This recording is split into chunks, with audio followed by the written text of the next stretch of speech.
Hi all, this is Ms. Divya Chichi, Principal at JMD Institute of Nursing, Gandhinagar, Gujarat.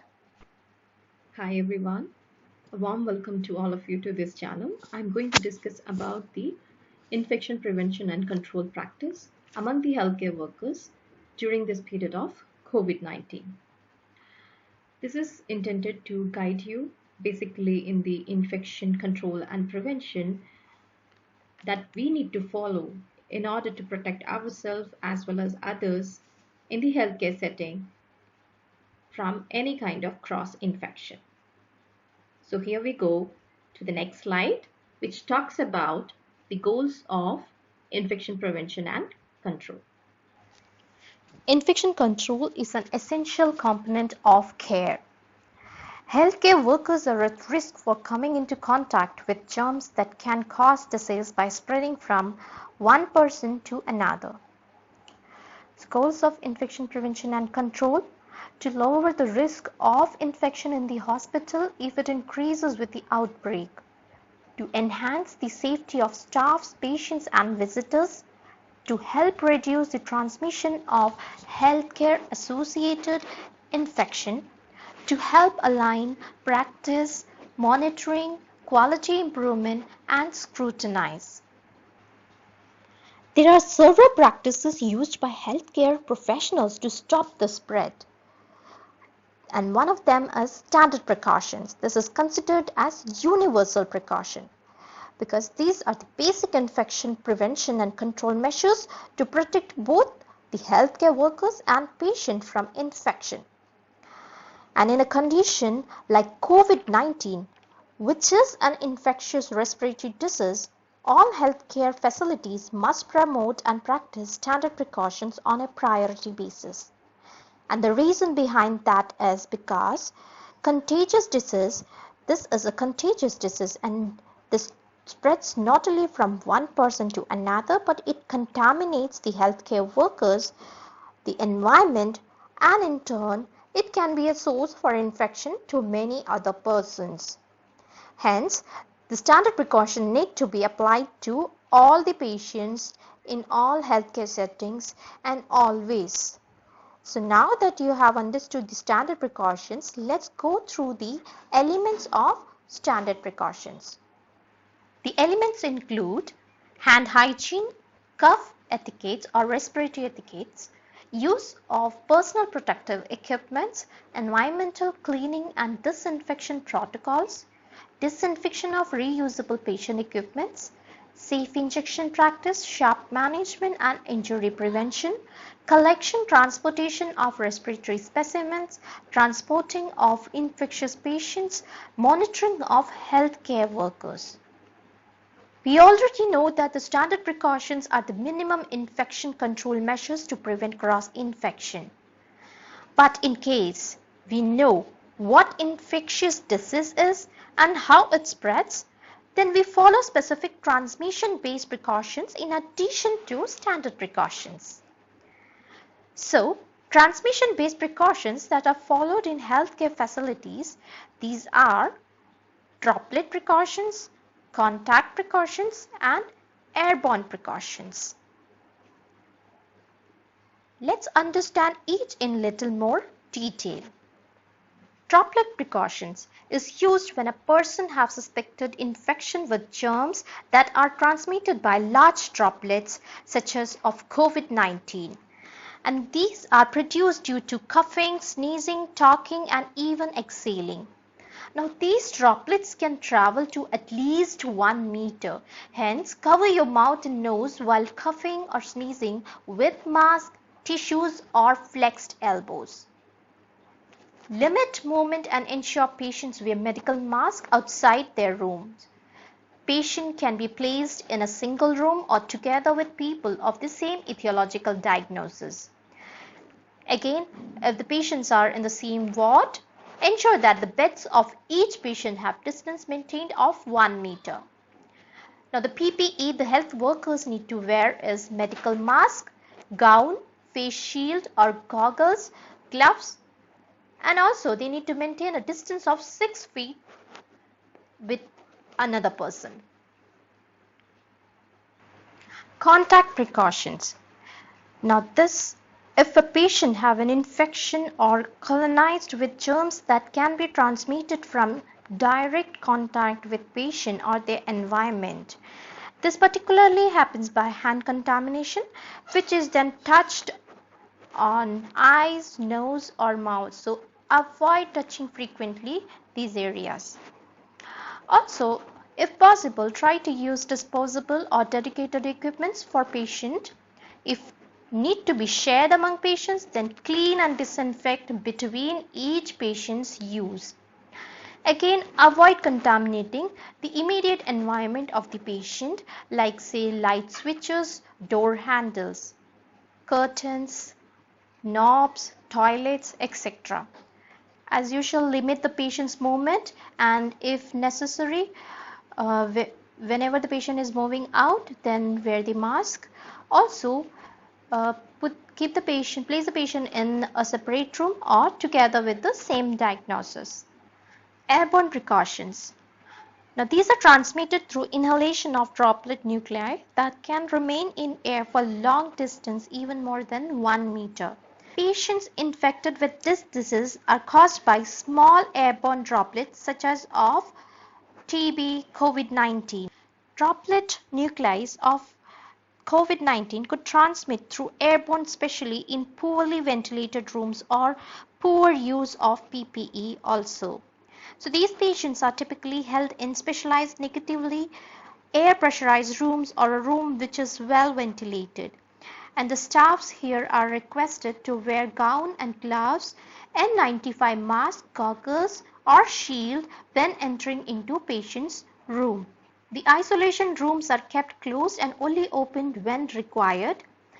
Place the patient either in a same room with the same disease conditions, and we can provide curtains between them to decrease the transmission, or place them in a separate room.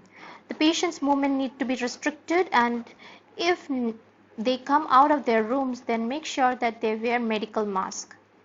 Now, these airborne transmissions may be possible in specific circumstances and settings in which procedures or support treatments that generate aerosols are performed, like say endotracheal intubation, bronchoscopy, open suctioning, administration of nebulized treatment, manual ventilation, and many more. So what are aerosols? Now, aerosols are small particles produced when air mixes with the liquid, and now this travels with air currents. Now this can be quite a threat. Precaution needs to be taken for airborne infection where aerosol generating procedures are taking place. Hand hygiene. One thing you might be hearing these days is using either hand sanitizer or hand washing intermittently or frequently for at least 20 seconds. Please keep doing it to avoid infection, right? It is far less glamorous than high-tech interventions, but it is known to be the single most important thing we can do to reduce the spread of disease. By encouraging good practice among members of the healthcare teams and visitors, we will be helping our patients. Hand hygiene is a major component of standard precaution and one of the most effective methods to prevent transmission of pathogens associated with healthcare. Hence, we need to keep washing our hands during and before and after toiletries, before and after procedures, and intermittently whenever it is getting contaminated. A safe working environment is a safe caring environment. So there are two methods by which we can keep our hands from getting contaminated. That is by hand rub and hand washing with soap and water. Now the cleaning your hands by rubbing them with an alcohol based formulation for 20 to 30 seconds. Now this is done when hands are not visibly soiled, before and after procedure, before and after giving medication. And again, we need to make sure that when we are using an alcohol based formulation, it should be at least 60% alcohol based hand gel. Now I have given here the WHO's, this is a picture of WHO uh, of hand washing technique over here, that is the hand rubbing technique, sorry. Now hand washing with soap and water when hands are visibly dirty or visibly soiled with blood or other body fluids, or after using the toilets, after coughing, sneezing, or before and after eating food. Always use, you can use any soap and water. There is no, all the soaps will do the work what they have to do. This is again the picture given by the WHO for the hand washing. The steps of this, the sequence of these steps is not important, but we need to follow all the steps during our hand washing or hand rubbing. That is quite important, rather than, you know, going according to the sequence.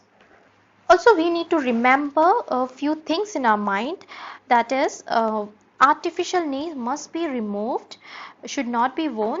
Avoid wearing any wristwatch and jewelries, especially rings or with the ridges or stones. Any cuts or abrasions should be covered with a waterproof dressing. Also, hands should be completely dry before wearing gloves. Do not wipe on common towels. Gloves should not be considered as a substitute for hand washing. Again, take care of your hands by regularly using a protective hand cream or lotion for at least in a day, daily. And in the current scenario, we can even wash hands, keep washing hands whenever contaminated, even with the gloves on. Cough etiquettes or respiratory etiquettes.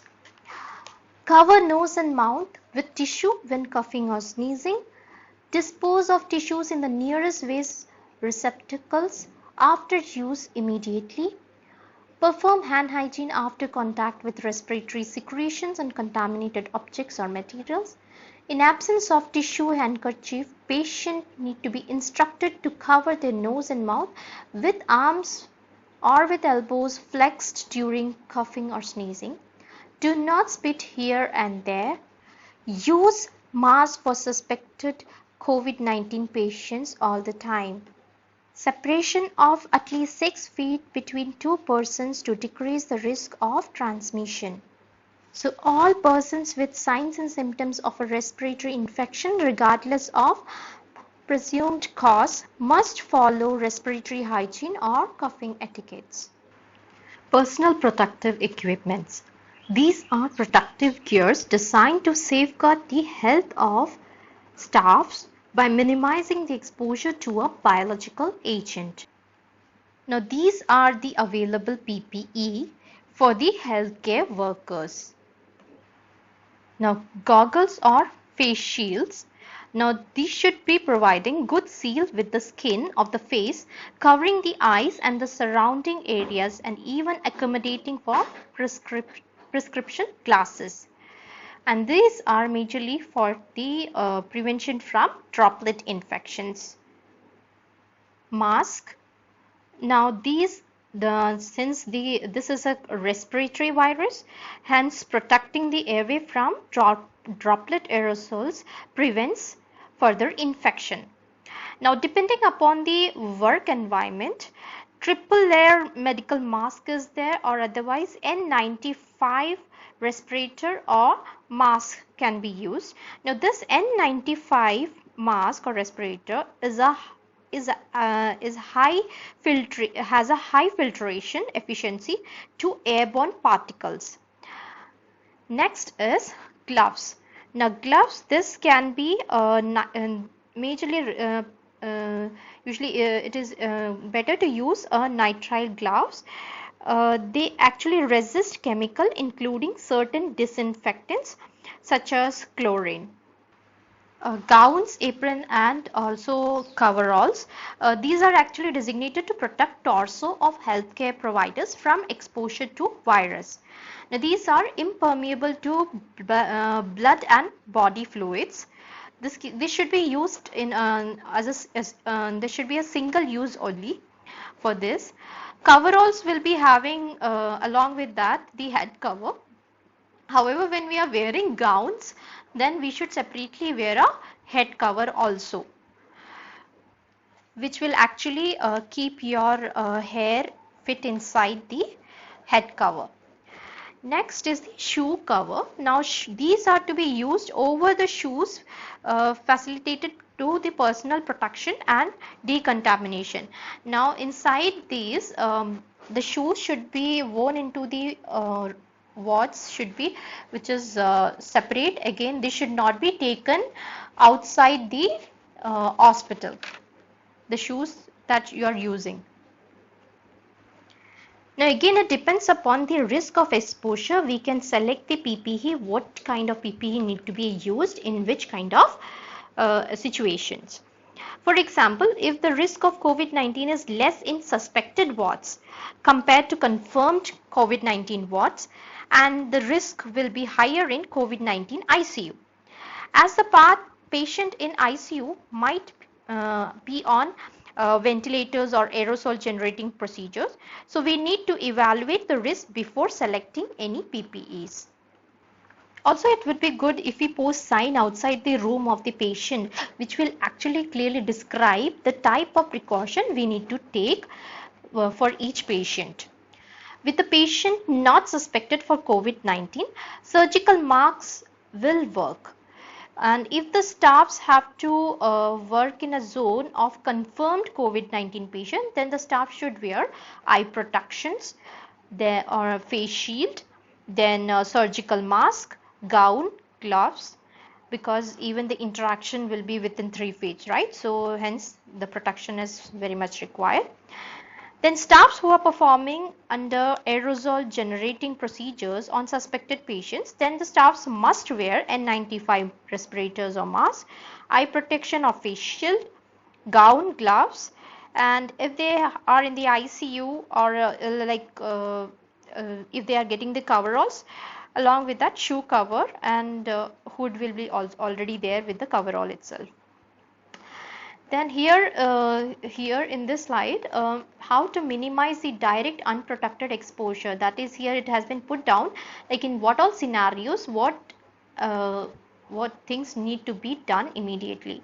Like always, before and after patient contact and after contaminated environment, hand hygiene is always necessary. If direct contact with blood and fluids, body fluids and secretions, gloves need to be worn. If there is a risk of splash onto the healthcare workers, then gown also should be added into it. If there is a risk of splash onto the body and face, then medical mask and eye wear should also be added to the gloves and gowns. Donning of PPE. Now donning and doffing, we are going to go through both the donning and doffing of PPE. Donning and doffing is the practice of putting on or removing the protective gears or clothes. Now donning refers to putting on the PPE, while doffing refers to removing of PPE. Again, there should be separate donning area outside the patient room, equipped with all the PPE, waste bin and a hand hygiene station. So things to keep in mind, that is, before donning, the healthcare worker should ensure that she is well nourished and hydrated, and also performs the toiletries and toilet activities. Apart from that, always perform hand hygiene before and after wearing the PPE. Now again, here we need to remove all the accessories, ring, watches, earring, bracelets, etc. Keep our hair tied up. If we have a long hair, we need to shave off the beard, because this will affect the when we are keeping the putting up the mask, this will actually will not help us to fit properly the mask. Fitting, it will affect, so seal will not be there properly, so hence we need to shave off the beard. Then glasses should be worn if you are wearing if you have a problem with the eyes, here if you can't see, so then in that case you need to wear your glasses, and over that you should wear the goggles. Then the healthcare worker should change into scrubs and dedicated washable footwears, which these are the footwear which you are not going to take back to home before entering the designated donning area. Now check all the items of PPE are there or not, and also check that if they are of the correct size or if there is any damage. Also ensure that a trained observer is available to verify the compliance to all the steps. Then first thing, wear the shoe cover and perform the hand hygiene again with an alcohol based rub for 20 seconds. Then first layer of disposable gloves need to be worn, then gown, then thereafter N95 respirators. When you wear N95 respirator, you have to also see that the fitness check need to be, respiratory fitness check need to be done, or the seal check need to be done. And if the N95 respirator which you have has an exhalation valve, then you should not exhale, instead inhale for air leaks to check whether there is any air leak, to check this seal is accurate or not. Then wear the goggles or the face shield, and also here again you have to see that this is properly covering the eyes and it is also sealed. Then hand hygiene again has to be performed. Then cover the head with the hood of the gown if in the coverall if it is there, or otherwise wear a head cover. Then second layer of gloves over the coverall. Now here in this slide I have put down in as per the priority base what need to be worn first, then second, then third, which we have already discussed in the last slide. Now never, when you're wearing your PPE, never touch your face. Again, if anything like that happens, keep repeating the hand wash or hand hygiene. Then observe for check, the trained observer need to check the PPE when the healthcare worker is wearing the PPE to see whether the donning is properly done. If nothing is being shown, always put the PPE on before contact with the patient. Never reuse the disposable PPE, and if in case if the PPE is reusable, then try to clean and disinfect before using it again. Change PPE immediately if it becomes soiled or contaminated or damaged. Then PPE should not be adjusted or touched during the patient care. You need to wait and then go to the donning area and again you can do it. So doffing, there should be separate doffing area outside the patient's room equipped with waste bins and a hand hygiene station. Remember always that the mask is the last thing which you are going to remove, because it protects the healthcare worker from the airborne infections. Again here ensure that a trained observer supervise the doffing of the PPE also, and the observer should also be wearing the PPE for droplet precautions and stand at least 2 meters away from the staff removing the PPE and observe them. Always perform hand hygiene before removing the PPE. So this is a picture given by CDC for performing hand hygiene between steps if hands become contaminated and immediately after removing all PPE, and what need to be removed, on the basis of priority from the dirtiest to the cleanest one. So this is here, you can even search a link for this. Now the method how you need to remove it is, first untie the gown, then remove the outermost gloves which is most contaminated. Then remove the gown, that is you have to fold it away from the body when you're removing it. Do not touch the front of the gown, roll it up and discard and do not shake it. Then again perform the hand hygiene, then remove goggles or face shield. If it is disposable one, discard it, and if it is reusable one, then disinfect with alcohol rub or 1% hypochlorite and keep it aside for further disinfection. Then perform hand hygiene again and remove the inner gloves, and the last remove mask or the respirator, then remove your head cover and then perform the hand washing with the soap and water. So as I mentioned, always remove PPE carefully to avoid self-contamination, that is from the dirtiest to the cleanest. Also always follow the laid down protocol for disposing of PPE as per the guidelines. PPEs are not alternative to basic preventive public health measures such as hand hygiene, respiratory ethics, so don't take that way. Always maintain a distance of at least 1 meter from contact suspected or confirmed COVID-19 cases. Remove PPE immediately after completing the task and or leaving the patient care area. Leave the patient care area when safe to do so. Properly remove the PPE. Environmental cleaning and disinfection protocols. A dirty clinical environment is one of the factors that may contribute towards infection rates. So environment should be cleaned intermittently before and after any clinical sessions. Hand hygiene is important to minimize the impact of this transfer. So transfer of microorganism from contaminated surface to patient or staff will be avoided. Then as we know that COVID-19 virus can potentially survive in the environment for more than hours, many hours or days. So such microorganism can be reduced by cleaning and disinfecting by the use of standard hospital disinfectants. So make sure that the cleaning should be done in such a manner, that is damp cleaning should be done rather than dry or dusting, to avoid the possible aerosol generation. Then always clean first, then disinfect the area, and thereafter it can be reused. Always again follow the manufacturer's guidelines for dilution, contact time, handling of disinfection. In case if if the manufacturer's instructions are absent, then what we can do is use ethyl alcohol 70% or isopropyl alcohol to disinfect small surfaces like rubber stoppers of multiple doses, medications, thermometers, and many more. And occasionally external surfaces of equipments like stethoscopes and ventilators. Then sodium hypochlorite can be used for surface disinfection. Now housekeeping surfaces can be divided into two groups, that is minimal hand contact, that is in the floors or ceilings, then frequent hand contacts or otherwise called as high touch surfaces.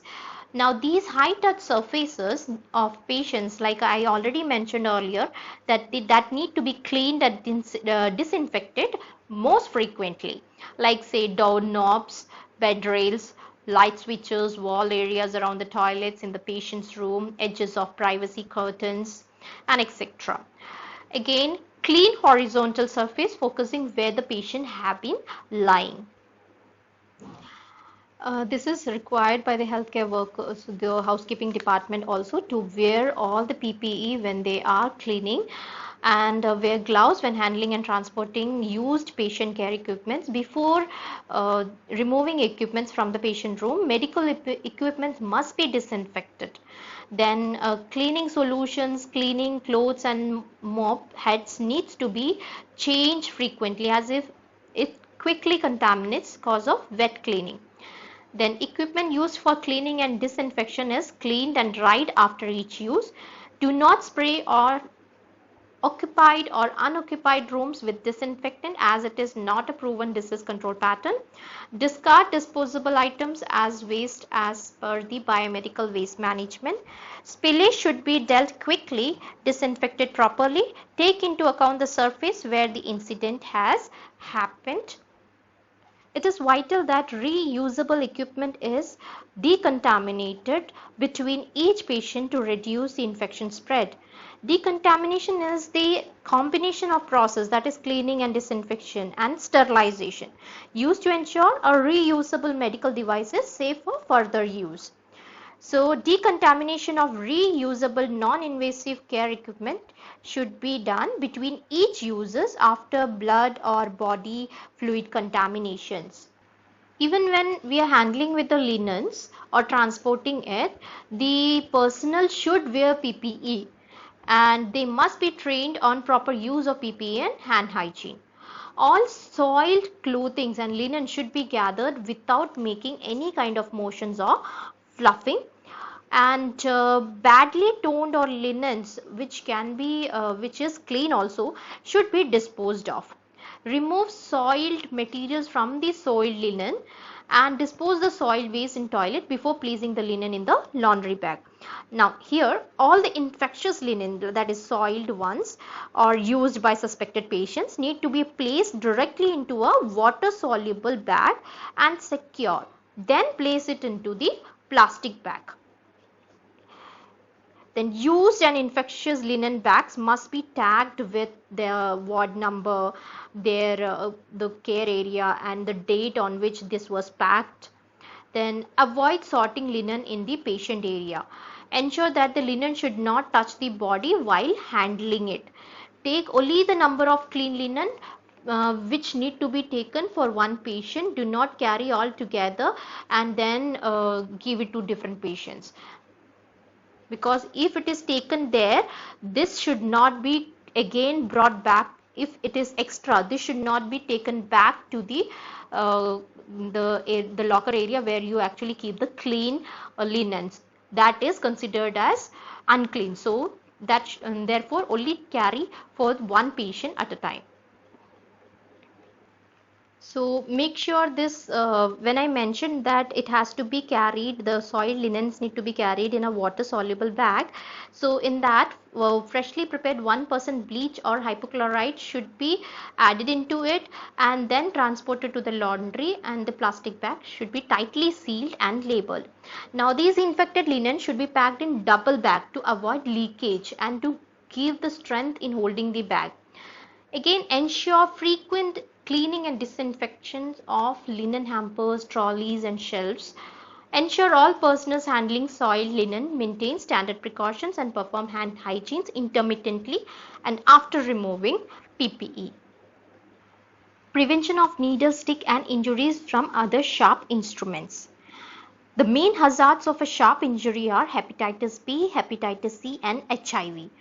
Hence, to reduce the risk of injury and exposure to blood-borne virus, it is vital that sharps are used safely and disposed of carefully. So you should ensure that sharps are not passed directly from hand to hand. Handling is kept to a minimum. Needles are not broken or bent before use or disposal. Syringes or needles are disposed of as a single unit. Needles are never recapped. Sharps are exposed of at the point of use. Important thing to do after blood body fluid exposure is immediately and thoroughly wash the contaminated area or flush mucous membrane with water. Notify your on-site supervisor at your current healthcare facilities. Discard all contaminated sharps in containers immediately that are closable, puncture resistant and leak proof and appropriately labeled. Do not eat, drink, apply cosmetics, wear contact lenses in areas where there is likelihood of blood-borne exposure. Collection, transportation of respiratory specimens. It is essential to follow proper infection control measures when samples are collected from patients who are suspected of coronavirus infection. The person collecting the sample must wear a complete PPE that includes the N95 mask, gown, goggles, gloves. Now, screw the sample in a screw cap container. Remember, if the sample need to be taken to an outsourced laboratory, then cold chain need to be maintained with a secondary container. These container must be labeled for COVID-19. Now again, this should be delivered by a trained healthcare worker who has been trained in safe handling practice. Also make sure that the patient's details are accurately written. As soon as the samples are being collected, immediately this need to be transported or passed into the laboratories where the test need to be done. It should not be lying in the window for further hours.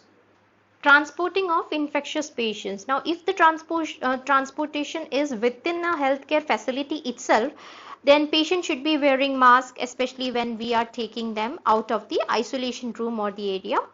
Also, kindly make sure that movement is restricted for infectious patients. That means movement is only allowed for diagnostic procedures. Now, separate route should be there for transporting such patients to reduce the exposure of infection to staffs, other patients and visitors. And again, inform the receiving area well in advance about the patient's arrival so that they will be prepared for the patient's receiving. Clean and disinfect surfaces that the patients come in contact with, like bed, wheelchair. These need to be cleaned after the use.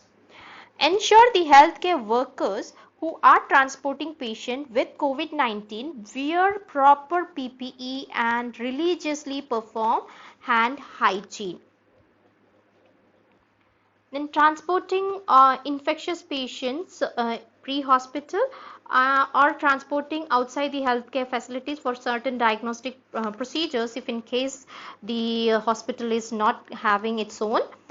Then in the case, screen the patient to check if they have any respiratory illness and take travel history, and if suspected of COVID-19, then mark them for potential concern.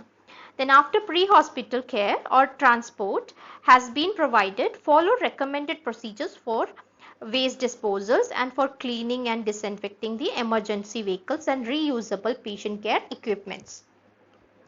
Then avoid crowding of patients during examinations and in outpatient treatment areas. Avoid aerosol generating procedures associated with risk of pathogen transmissions like intubations, etc. during pre-hospital care and transport unless required for life support.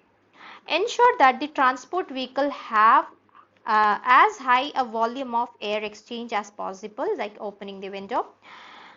Notify the receiving facility as soon as possible before arrival about suspected COVID-19 patient is due to arrive and indicate whether additional precaution is required if in case. Now, these are the recommendations for healthcare workers at high risk for infection.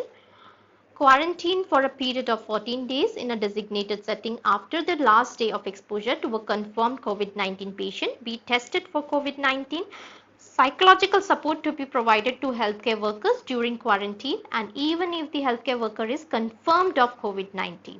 Now, this quarantine for the next 14 days should be done by the hospital there itself within their own campus itself, so that the staffs do not have to go out or again spread the infection.